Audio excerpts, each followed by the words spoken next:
Around holiday time, I got a new cookbook. It's the Best Casserole Cookbook Ever by Beatrice Ojakangas, and a lot of you might recognize her name. She lives in Duluth. She's written, tons of cookbooks, and this is her latest, all about casseroles. And one of the recipes in her cookbook is for fondue for kids, and apparently it tastes just like pizza, and children love it, but I think adults will love it too. And you will love it when you start making it because there's hardly any ingredients involved and no chopping. So the first ingredient is just a can of crushed tomatoes, Italian style tomatoes, which means they have a little bit of seasoning already in them. This one has some basil already in it and just a little bit of seasoning. So all you need to do is pour this can of crushed tomatoes with its juices into a 1-quart casserole dish.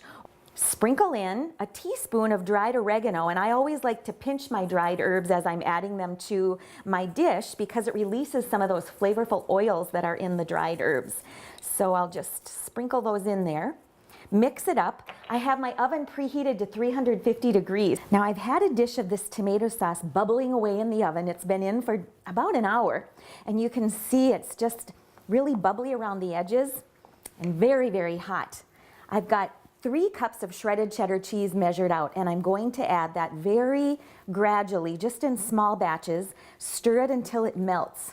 So there you can see it really turns a light color, and the cheese is pretty melted, and it's a great consistency for dipping.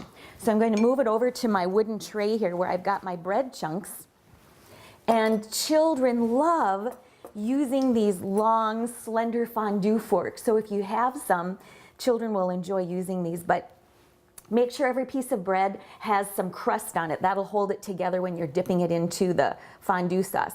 Look at that. A wonderful fondue for both children and adults. I hope you'll try it. You can get our recipe at www.lakelandptv.org. I'm Sue Doden, and I'm all about food.